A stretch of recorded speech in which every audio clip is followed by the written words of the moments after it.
ये कहानी एक बहुत बड़े बिजनेसमैन लड़के की है जिसका नाम मिनक्यू होता है। उसे एक बहुत ही खतरनाक बीमारी थी। उसे इंसानों से एलर्जी होती है। जब भी वो किसी इंसान को हाथ लगाता या छूता उसके जिस्म पर दाने होने लगते, लाल रंग की जिल्द हो जाती, यहाँ तक कि सांस लेने में भी दिक्कत होती थी। मिनक्यू अपनी इस बीमारी से बहुत तंग था। वो आम इंसान की तरह जिंदगी गुजारना चाहता था। उसे भी अपनी जिंदगी में कोई दोस्त चाहिए थी, उसे शादी करनी थी, मगर अपनी इस बीमारी की वजह से वो हमेशा अकेला रहता। यही वजह थी कि उसने अपने आप को 10 साल से घर में कैद किया हुआ था। मिनक्यू अपना इलाज अपने घर पर ही करवाता था। एक दिन उसका डॉक्टर घर पर आता है और मिनक्यू से कहता है कि वो अपनी इस बीमारी के साथ रहना अब सीख ले, क्योंकि उसकी इस बीमारी का कोई इलाज नहीं था। साथ ही वो उसे हाथ पर बांधने के लिए एक घड़ी देता है जिसमें अलग अलग तरह के रंग थे जो इसकी एलर्जी की हालत को बताएंगे। नीले रंग में एलर्जी नॉर्मल, पीले रंग में हल्का सा अटैक होगा, ऑरेंज में मिनक्यू की वेन्स नसें काम करना बंद कर देंगी और जैसे ही लाल रंग होगा वो कुछ ही देर में मर जाएगा। एक दिन एक साइंटिस्ट मिनक्यू से राब्ता करता है जिसका नाम होंग था। वो बताता है कि उसने अपनी टीम के साथ मिलकर एक रोबोट तैयार किया है जो कि बिल्कुल एक इंसान की तरह काम करेगी। मिनक्यू अगर उसे हाथ भी लगाएगा उसे एलर्जी का अटैक नहीं होगा। साइंटिस्ट होंग उसे इस रोबोट की कीमत $100 बिलियन बताता है। अब अगले दिन जब मिनक्यू लैब में जाकर उस रोबोट को देखता है जिसे देखकर वो हैरान हो गया था। उस रोबोट को एक बहुत ही खूबसूरत लड़के की शक्ल देकर बनाया गया था। जब मिनक्यू उसे हाथ लगाता है तो उसे कुछ भी नहीं होता। ये देखकर तो वो खुश हो गया था। वो रोबोट इसको अपना नाम AJ3 बताती है। मिनक्यू इसे AJ3 रोबोट को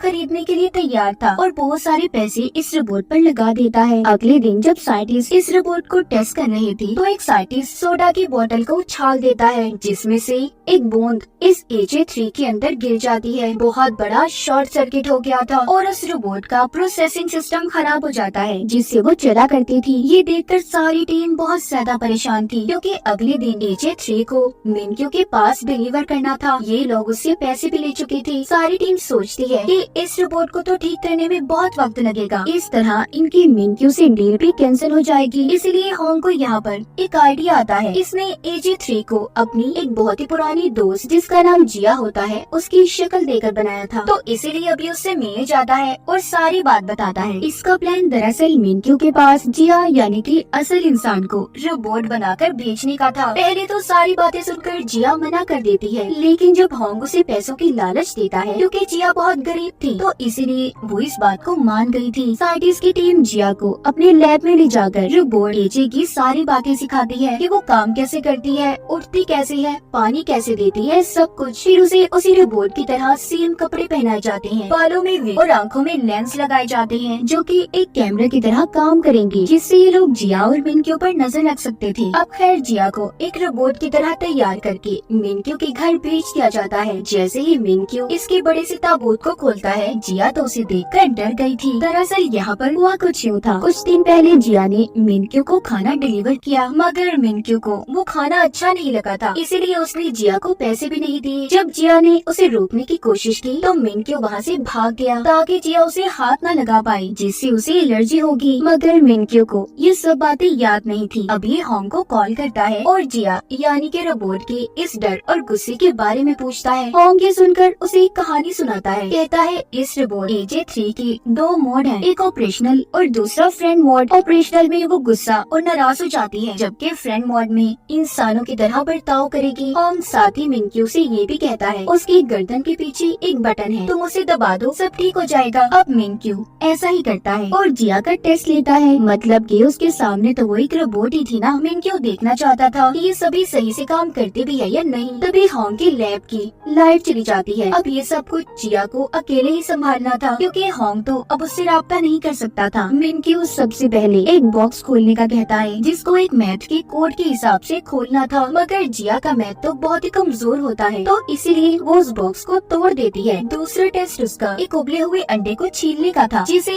उसको 10 सेकंड में पूरा करना था। जिया अब क्योंकि रेस्टोरेंट में काम करती थी इसीलिए इस टेस्ट को वो बड़े ही आराम से पास कर लेती है। मिनक्यू उसकी इस बातों से बहुत खुश हो गया था और उसे अपने साथ रखने का सोच लेता है। जब उधर लैब की लाइट आती है होंग उसकी टीम जिया के लेंस से जुड़ जाते हैं। वो देखते हैं कि जिया मिनक्यू पर चिल्ला रही थी क्योंकि वो तो उसकी बैटरी चेक करने के लिए उसकी कमर पर हाथ रखता है। इसीलिए अब मिनक्यू होंग को कॉल करके कहता है तुम मुझे धोखा दे रही हो, इस रोबोट की तो बैटरी ही खराब है। वो ये सुनकर कहता है देखिए ऐसा कुछ नहीं है और जब भी तुम्हें लगे कि इस रोबोट में कोई प्रॉब्लम है तो तुम इसे मेरे पास ले आना, मैं ठीक कर दूंगा। अगर तुमने उसे हाथ लगाया तो शॉर्ट सर्किट भी हो सकता है।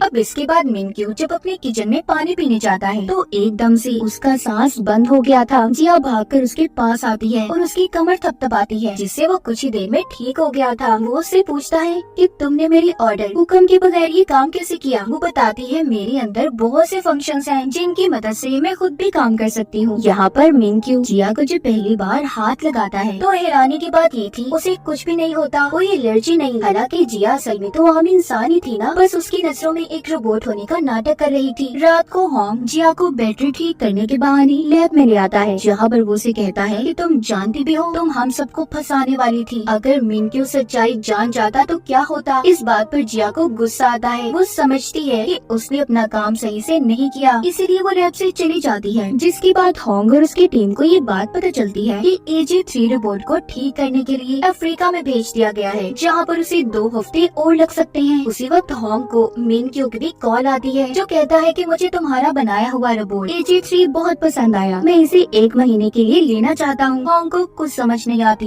कि अब वो क्या करेगा, इसीलिए वो जिया को वापस बुलाता है और कहता है कि कुछ दिन और तुम्हें रोबोट बनकर मिनक्यू के सामने रहना होगा। इसके बदले में वो उसे ज्यादा पैसे देने की लालच भी देता है और कहता है कि हर रात तुम्हें चार्ज करने के बहाने हम लैब में ले आएंगे। ये सब बातें सुनकर जिया फिर से रोबोट बनने के लिए तैयार थी। एक दिन जिया बाथरूम में जाती है, बाथरूम को मिनक्यू के महंगे परफ्यूम से साफ कर रही थी। तभी उधर मिनक्यू आ जाता है और उसे इस तरह देखकर कहता है कि रोबोट तो पानी के पास नहीं जा सकते, तो तुम ये सब कैसे कर रही हो। जिया रोबोट की तरह उसे जवाब देती है कि मैं एडवांस रोबोट हूँ जो हर काम कर सकती हूँ। तभी मिनक्यू जब मुड़ने लगता है तो वो जिया के मुंह पर आते पसीने को नोटिस करता है। ये देखने जब वो दोबारा पीछे मुड़ता है तो तभी उसका पाँव साबुन के ऊपर आ गया था, जिससे वो फिसल जाता है और उसकी कमर में चोट लग गई थी। इस तरह एक दिन जिया सफाई करते हुए मिनक्यू के ताश के पत्तों का बना हुआ घर खराब कर देती है, जिसको बनाने में उसे 10 साल लगे थे। ये देखकर मिनक्यू को गुस्सा आ जाता है। तभी जिया कहती है मेरी बैटरी 5% रह गई है और खुद ही बंद होने का नाटक करती है। मिनक्यू होंग को अपने घर पर बुलाकर पूछता है कि आखिर तुम्हारे रोबोट में क्या मसला है, उसकी गलतियों की वजह से मेरे नुकसान हो रहे हैं। होंग कहता है मुझे थोड़ा टाइम दे, मैं इसे ठीक कर दूंगा। एक दिन मिनक्यू के खास मेहमान ने घर पर आना था, तो इसलिए वो जिया को बाहर निकलने से मना करता है। दरअसल उसका खास मेहमान एक लड़की थी जिसे मिनक्यू बहुत पसंद करता था। अब वो लड़की जब उसके घर आती है और मिनक्यू से मिलते हुए उसके कंधे पर हाथ लगाती है, उसको एलर्जी होने लगी थी। वो लड़की मिनक्यू की इस बीमारी के बारे में नहीं जानती थी, तो इसीलिए वो एक मीटिंग का बहाना बनाकर वहाँ से भागकर घर के अंदर आ जाता है और उस कमरे तक पहुँचने की कोशिश करता है जहाँ पर उसकी एलर्जी के इंजेक्शन थे, मगर कमजोर होने की वजह से इंजेक्शन को नहीं लगा पाता। तभी ये देखकर उधर जिया आती है। मिनक्यू जमीन पर बेहोश पड़ा था। यही सी कहानी हमें उस वक्त की दिखाई जाती है जब मिनक्यू को ये बीमारी नहीं थी, उसके लिए सब कुछ नॉर्मल था। मिनक्यू ने जब ताश के पत्तों का पहला घर बनाया तो बहुत खुश हुआ। एक दिन छोटे मिनक्यू की बर्थडे पार्टी थी, बहुत से लोग जमा होते हैं, सभी बहुत खुश थे। जब पार्टी से मिनक्यू अपने मॉम डैड के साथ घर जा रहा था तो उसका गुब्बारा उसकी डैड की आंखों के सामने आ गया, जिससे उन्हें सामने से आने वाला ट्रक नजर नहीं आया और उनकी गाड़ी का एक्सीडेंट हो गया, जिसमें मिनक्यू के मॉम डैड मारे गए। उनके फ्यूनरल पर बहुत से लोग जमा थे। तभी मिनक्यू का बड़ा बनने की कोशिश में लगे थे। दरअसल उन्हें मिनक्यू से कोई मतलब नहीं था, वो सब तो इसके डैड की जायदाद के पीछे पड़े थे। तभी एक दिन मिनक्यू को एक लिखा हुआ नोटिस मिलता है जो कि मैडम एक्स का था, जिनके बारे में हमें आगे जाकर पता चलेगा, जिसमें लिखा था कि बच्चे तुमने किसी भी पेपर्स पर साइन नहीं करने। एक दिन जब वो अकेला बैठा था तो उसके पास उसका दोस्त आता है जिसके पास एडॉप्शंस के पेपर थे। वो कहता है देखो इस पर साइन कर दो, जिसके बाद तो मेरे भाई बन जाओगे। मिनक्यू भी उन पेपर्स पर साइन कर देता है। तभी वो देखता है उसके दोस्त का हाथ एक शैतानी हाथ में बदल गया, जिससे डरकर वो वहाँ से भाग जाता है। अब उसका दोस्त अपने डैड के पास वापस आकर जब उन्हें वो पेपर्स देता है तो मिनक्यू ने आखिरी सफ़े पर अपने साइन के बजाय कुछ और लिखा था। उधर मिनक्यू अपने घर में आकर अकेला रहने लगा। उसके दिमाग दिमाग में ये बात बैठ गई कि लोग बहुत गंदे हैं, वो उसकी जायदाद के पीछे पड़े हैं, इसीलिए जब से उसे इंसानों से एलर्जी होने लगी। ये बात उसके खास डॉक्टर के अलावा कोई भी नहीं जानता था। इसी के साथ कहानी दोबारा प्रेजेंट मौजूदा दौर में आती है, जहाँ पर मिनक्यू को अब होश आ गया था। वो अपने पास जिया को पाता है, उसे बताता है कि मैंने सपना देखा, सभी लोग मेरे दुश्मन हैं। वो ये देखकर हैरान था कि वो बिल्कुल ठीक हो गया है। अब वो जिया के साथ और ज्यादा वक्त गुजारने लगा। एक दिन वो उसी लड़की से मिलने जाता है जिसे वो पसंद करता था। अब वो लड़की जाते हुए मिनक्यू से फिर से हाथ मिलाकर जाती है, तो तभी उसे एलर्जी हो गई थी। वो अपना इंजेक्शन निकाल कर लगाने की कोशिश करता है, मगर फिर सोचता है कि आखिर वो कब तक ऐसी जिंदगी गुजारता रहेगा, इसीलिए वो अपने इंजेक्शन को पानी में फेंकने जाता है। तभी जिया उसके पास आती है और ये क्या, उसकी एलर्जी खत्म हो गई थी। बिना किसी इंजेक्शन को लगाए बगैर उसकी घड़ी का टेम्परेचर भी नॉर्मल नीले रंग पर आ जाता है। जब ये वापस घर जा रहे होते हैं तो मिनक्यू एक आदमी से टकराकर गिर गया था, मगर इसे तब भी कुछ नहीं होता। ये सब देखने के बाद तो उसे अपने ऊपर यकीन ही नहीं आता कि वो ठीक हो गया है, इसीलिए अब वो ये देखने के लिए कि वो ठीक है या नहीं, वो जिया को लेकर लोगों की भीड़ में जाने का फैसला करता है, जो उसने कभी भी अपनी जिंदगी में नहीं किया था। जब दोबारा से वो एक बच्चे से टकराता है तब भी उसे कुछ नहीं होता। एक बार फिर जब उसे एक आदमी हाथ लगाता है, इस बार भी उसे कुछ नहीं हुआ था। वो अपने डॉक्टर को कॉल करता है और कहता है कि मैं बिल्कुल ठीक हो गया हूँ। तभी एक आदमी जब इसे टकरा जाता है, यहाँ पर जिया भी उसके साथ नहीं थी। मिनक्यू की एलर्जी दोबारा शुरू हो जाती है। जब ये दूर खड़ी जिया की तरफ देखता है तो ठीक हो जाता है। कॉल पर मिनक्यू डॉक्टर से कहता है कि कोई तो है जिसे जब मैं देखता हूँ ना तो ठीक हो जाता हूँ। ये सब सुनकर डॉक्टर भी हैरान थे। मिनक्यू भागकर जिया के पास जाता है और कहता है कि मैं तुम्हारे लिए दुनिया की सबसे बड़ी बैटरी खरीदूंगा, तुम हमेशा मेरे पास रहोगी। घर आकर वो सब कुछ दोबारा से डॉक्टर को बताता है। डॉक्टर कहते हैं मिनक्यू मैं हैरान हूँ कि तुम बिना इंजेक्शन के ठीक हो गए। अब मिनक्यू जहाँ पर भी जाता जिया को अपने साथ साथ रखता। उसकी नजर में तो अब भी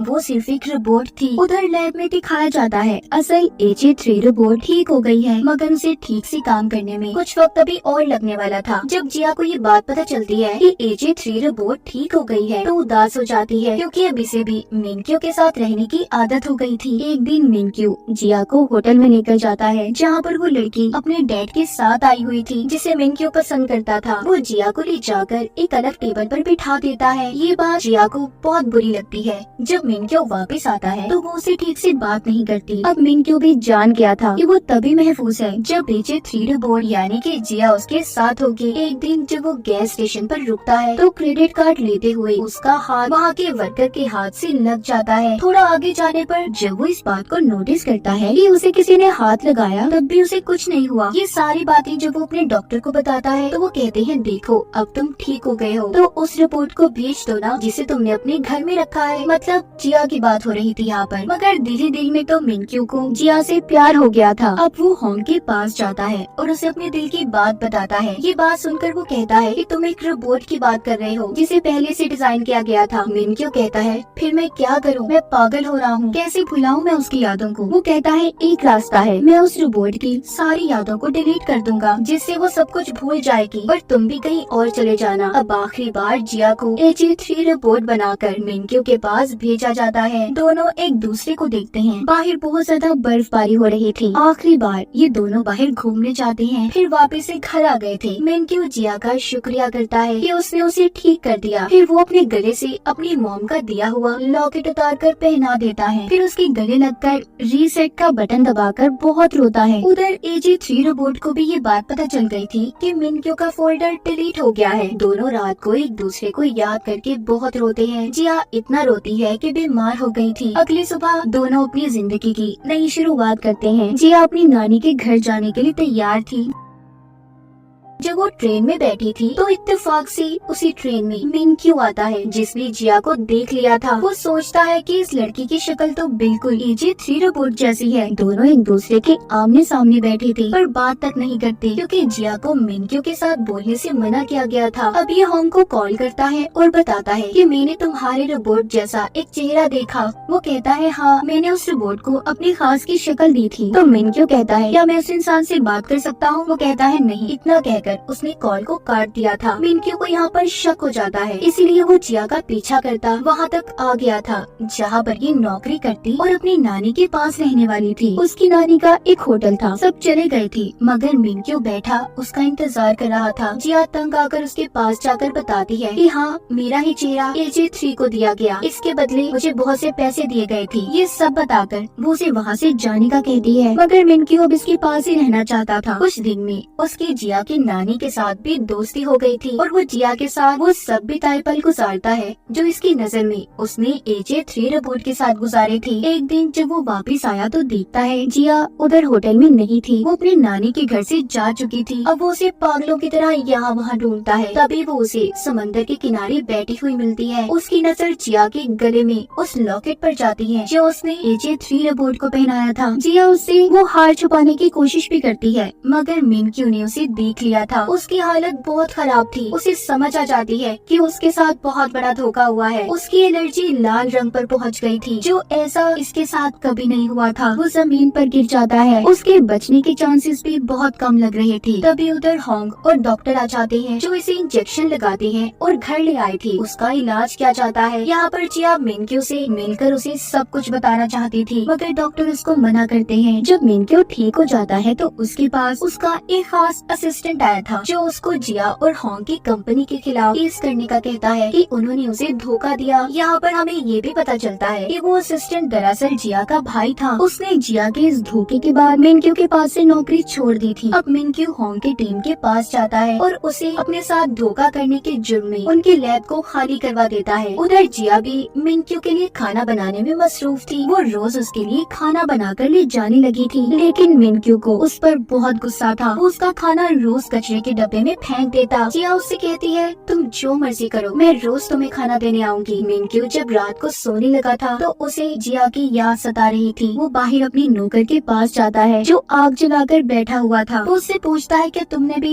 मुझसे कोई झूठ बोला है तो अभी बता दो। नौकर जवाब देता है कि नहीं, मगर हर इंसान अपनी जिंदगी में कोई ना कोई झूठ लाजमी बोलता है। अगली सुबह दिखाया जाता है जब जिया मिनक्यू के लिए खाना ला रही थी, रास्ते में एक बच्चा आ जाता है जिस वजह से उसकी बाइक का एक्सीडेंट हो गया था और उसके हाथ पर चोट लग जाती है। अब मिनक्यू के पास जिया जो वक्त पर नहीं पहुंचती तो वो बेचैन हो जाता है क्योंकि दिल ही दिल में तो वो उसे बहुत चाहता था। अब जिया दिन में आने के बजाय रात को आती है। रूटीन की तरह उसके टेबल पर खाना सेट करती है और जाने लगी थी कि तभी उधर मिनक्यू आता है। कहता है कि तुम मुझसे झूठ बोलकर और धोखा देकर कितनी खुश नजर आती हो ना। जिया कहती है, मेरी बात तो सुनो, मैं तुम्हें बहुत कुछ बताना चाहती हूँ। मगर मिनक्यू कोई भी बात सुनने के मूड में नहीं था और गुस्से से गिलास को तोड़ देता है जिसका कांच जिया के हाथ पर आकर लगा था। उसके हाथ से खून आने लगता है मगर फिर भी वो मिनक्यू से माफी मांगती है और चली जाती है। सुबह को मिनक्यू के घर जिया की दोस्त आती है, उसे समझाने की कोशिश कर रही थी। कहती है कि देखो, अपनी जिद छोड़ दो, नहीं तो अपनी यादों में ही कैद होकर अकेले रह जाओगे। जिया होंग की टीम के साथ ऑस्ट्रेलिया जाने वाली है, उसे रोक लो। मिनक्यू जिया के दोस्त के सामने तो नॉर्मल होने का नाटक करता है मगर मन ही मन में वो परेशान हो रहा था। सुबह होते ही जब वो उस जगह पर जाता है जहाँ पर जिया रुकी हुई थी तो वहाँ पर वो होंग की टीम के लोगों को देखता है मगर वो अपनी गाड़ी लेकर वहाँ से चला गया था और वापस अपने घर आ जाता है जहाँ पर आकर वो टीवी में खबर सुनता है। उसे पता चलता है कि आज 70 सितारे आसमान पर टूटे नजर आएंगे। जब वो अपनी छतरी बदलनी चाहता है तो उसे जिया की छतरी मिलती है जिसे देखकर वो दोबारा से अपनी और जिया की प्यार भरी यादों में गुम हो जाता है। उधर AJ3 रोबोट भी सही से काम करने लग गई थी। मिनक्यू ने भी अब जिया से मिलने का फैसला कर लिया था क्योंकि वो जान चुका था कि वो उसके बगैर नहीं रह सकता। वो एक चट्टान पर जिया से मिलने जाता है जहाँ पर जिया उसे बताती है, मैंने रोबोट बनने का नाटक किया, तुम एक रोबोट के साथ नहीं बल्कि एक इंसान के साथ अपना वक्त गुजार रहे थे। तभी मिनक्यू को AJ3 यानी कि जिया के साथ बिताए हुए पल याद आते हैं। वो कहता है, और सच सच बताओ जिया, तुमने मेरे से और कितने झूठ बोले हैं। मैं कितना पागल बेवकूफ इंसान था ना कि असल इंसान और रोबोट में फर्क ही नहीं कर सका। जिया कहती है, नहीं, मैंने तुमसे इसके अलावा कोई और झूठ नहीं बोला। तुम्हारे साथ तो वक्त गुजारना मुझे अच्छा लगता था। इस बात पर वो उसे अपने पास बैठने का बोलता है और कहता है, अब जो भी बात तुम्हारे दिल में है ना, सब बता दो मुझे। वो कहती है, मैंने तुम्हारे साथ जितने भी पल बिताए मुझे सब याद है। मैं तुम्हें कभी खोना नहीं चाहती थी और मैंने कई बार बार कोशिश की कि तुम्हें सच बता दूं, सिर्फ इस वजह से रुक गई कि कहीं तुम्हारी एलर्जी दोबारा से ना हो जाए, क्योंकि ये सब कुछ तभी खत्म हुआ जब तुमने पुरानी यादों को अपने दिमाग से निकाल दिया। ये सुनकर मिनक्यू जिया को अपने पास करता है, मगर फिर उसे याद आ जाता है कि उसे तो एलर्जी है। वो जिया से कहता है, हमारा साथ यही तक था, तुम अपने रास्ते और अब मैं अपने रास्ते। मैं दूर चला जाऊंगा सबसे, जहाँ पर इंसान मेरे करीब न आए, और पहले की तरह जिंदगी गुजारने लगूंगा। ये सुनकर जिया उसे रोक लेती है और बहुत रोती है, कहती है, प्लीज नहीं जाओ, मैंने तुमसे बहुत प्यार किया है, तुम ही वो इंसान हो जिसका मुझे मेरी जिंदगी में इंतजार था। ये सुनकर मिनक्यू जिया को गले लगा लेता है। आसमान पर बहुत से तारे टूटते हुए नजर आते हैं। सुबह दोनों लंबी ड्राइव पर जाते हैं। जब कैफे से मिनक्यू कॉफी लेता है तो देखता है उसकी घड़ी में फिर से एलर्जी का साइन शुरू होने लगा है। लेकिन जब मिनक्यू जिया को गाड़ी में सोता हुआ देखता है, उसकी एलर्जी नॉर्मल हो जाती है। फिर वो उसे घर छोड़कर जल्दी मिलने का कहता है, जिसके बाद घर आकर वो अपने डॉक्टर को कॉल करता है। डॉक्टर मिनक्यू से कहते हैं, तुम्हारी बीमारी का कोई भी मुकम्मल इलाज नहीं है, ये बीमारी कभी भी आ सकती है और कभी भी जा सकती है। अगले सीन में दिखाया जाता है एक अमीर आदमी जिसका नाम मार्टिन होता है, AJ3 रोबोट को होंग से खरीदने आता है, जो अब ठीक हो गई थी। वो कहता है, इस रोबोट को मैं एक खतरनाक हथियार के तौर पर इस्तेमाल करूंगा। वो उसे होंग की टीम से ले जाता है। ये रोबोट दरअसल होंग की टीम को मार्टिन ने ही बनाने का बोला था। अब जब मिनक्यू आता है और AJ3 के बारे में पूछता है तो होंग उसे बताता है कि उसे तो मार्टिन ले जा चुका है, जो कि खतरनाक मुजरिम है। उधर मार्टिन AJ3 को एक बड़े से ताबूत में ले जाने के लिए तैयार था। जब वो उस ताबूत को खोलता है तो उसमें रोबोट नहीं थी। दूसरी तरफ वो AJ रोबोट को हम शहर में घूमता हुआ देखते हैं, जिसके पास ना ही कोई यादें थी और ना ही उसे अपने बारे में कुछ पता था। अब मिनक्यू भी अपने घर वापस आ गया था, जहाँ पर उसे छोटा सा क्यूट रोबोट हाई करता है। वो देखता है उसके किचन में जिया और होंग की टीम मिलकर खाना बना रही है। जिया उसे अपने जाने का बताती है, जो सुनकर मिनक्यू उदास हो गया था और बहाने लगाने लगता है। कहता है कि आज मौसम बहुत खराब है, उन्हें यहीं पर रुक जाना चाहिए। उधर बाहर हम AJ3 रोबोट को देखते हैं, जो अपने अंदर सेव वीडियोस को देख रही थी। एक मार्टिन की वीडियो जिसमें वो कहता है कि वो उसे एक खतरनाक हथियार के तौर पर इस्तेमाल करेगा, जबकि दूसरी वीडियो वो होंग की टीम की देखती है, जिसमें सब कहते हैं, तुम एक फ्रेंडली रोबोट हो, इंसानों की दोस्त बनोगी। अब यहाँ पर AJ3 मार्टिन की वीडियो को अपने अंदर से डिलीट करके होंग की टीम की वीडियो को रख लेती है, यानी कि उसने अपने दिमाग में इंसानों से दोस्ती बिठा ली थी। अगले सीन में हम मिनक्यू को मैडम एक्स से मिलते हुए देखते हैं। ये वही लेडी थी जिन्होंने बचपन में मिनक्यू को नोट लिखा था कि किसी पेपर पर साइन मत करना। ये हर वक्त उसकी मदद किया करती थी। अब ये से बताती है, मार्टिन एक बहुत ही खतरनाक आदमी है, अगर हमने उसे पकड़वा दिया तो बहुत से लोगों का भला हो सकता है। उसके खिलाफ सबूत एक आदमी के पास है। जिसके बाद मिनक्यू उस आदमी से मिलने जाता है और उसे सबूत देने का कहता है, पर वो आदमी थोड़ा डर रहा था। लेकिन मिनक्यू कहता है, देखिए आपकी हिफाजत हमारी पुलिस टीम करेगी, आपको डरने की कोई जरूरत नहीं। इसीलिए वो आदमी अब मिनक्यू को मार्टिन के खिलाफ सबूत देने के लिए तैयार था। मिनक्यू ने वो सबूत पुलिस को पहुंचवा दिए थे। जिया भी मिनक्यू को ऐसी जगह पर ले जाती है जहाँ पर AJ3 को खरीदने की बहुत बड़ी डील चल रही थी। लेकिन वहाँ जाकर मिनक्यू को पता चलता है कि AJ3 रोबोट तो गुम हो गई है। उधर मार्टिन भी इस चीज से परेशान था कि AJ3 के अंदर उसकी सारी बातें रिकॉर्ड थी। उसे डर था कि इस बारे में अगर पुलिस को पता चल गया कि वो कहीं का नहीं रहेगा और पकड़ा जाएगा। इधर सड़कों पर घूमती हम AJ3 रोबोट को देखते हैं, जिसको अपने बारे में कुछ भी नहीं पता था। वो जाकर एक भिखारी के पास बैठ जाती है और उससे अपना एड्रेस पता पूछती है। उधर हर कोई इसे ढूंढ रहा था। जिया और मिनक्यू सड़कों पर उसे तलाश कर रहे थे, जबकि होंग की टीम CCTV कैमरास को चेक कर रही थी। लेकिन जल्दी मार्टिन के आदमियों को AJ3 रोबोट की लोकेशन का पता चल जाता है। अब उसके सामने दो अजनबी लोग आकर वैन को रोककर कहते हैं कि हम तुम्हारे रिश्तेदार हैं। वो AJ3 रोबोट उनकी वैन में बैठ गई थी कि तभी पुलिस उतर आ जाती है। उन्होंने मार्टिन और उसके लोगों को गिरफ्तार कर लिया था। AJ3 को होंग की टीम अपने लैब में वापस ले आती है। तभी बहुत खुश थी कि उन्होंने रोबोट को ढूंढ लिया और गलत हाथों में जाने से बचा लिया। जिया और मिनक्यू घर वापस आकर बहुत खुश थे। होंग की टीम और सब मिलकर बैठकर खाना खाते हैं, जहाँ पर बैठे ये AJ3 रोबोट की वीडियोस देख रहे थे। जब वो बाहर इंसानों से मिली, AJ3 ने बहुत अच्छा काम किया था। होंग इन्हें बताता है कि मैं इसका चेहरा बदलने वाला हूँ। उस रात सब मिलकर आखिरी बार उसे अलविदा बोलते हैं। अब मिनक्यू भी मीडिया के सामने अपने बारे में सब बता देता है कि उसे इंसानों से एलर्जी है, लेकिन वक्त के साथ साथ सब ठीक हो रहा है। वो उन सबका शुक्रिया अदा करता है जिनकी वजह से वो ठीक हुआ था। जिया और होंग की टीम वो ये भी बताता है कि वो एक AI रोबोट पर बहुत से पैसे खर्च करने वाला है। इतना बताते ही उसकी मार्केट के शेयर इंजीनियर्स आसमानों से बातें करने लगे। अपनी जिंदगी के सही फैसले लेकर वो बहुत खुश और इत्मीनान नजर आ रहा था। वो जिया को कॉल करता है और रात को खाने पर मिलने का कहता है। अब वो जिया को बताता है कि तुम्हारा भाई अब भी मेरे पास नौकरी नहीं करना चाहता, वो इस्तीफा देने को तैयार है। जिया अब अपने भाई से मिलती है और उसकी बीवी के सामने बात करती है, जिस पर उसकी बीवी उसे नौकरी छोड़ने से मना करती है। अगली सुबह जिया का भाई मिंक्यू के पास जाकर माफी मांगता है और अपना इस्तीफा भी उसने वापस ले लिया था। इसके बाद कहानी कुछ वक्त बाद की दिखाई जाती है और अब एक नया AI रोबोट लॉन्च करने वाला था। उधर जिया का भाई भी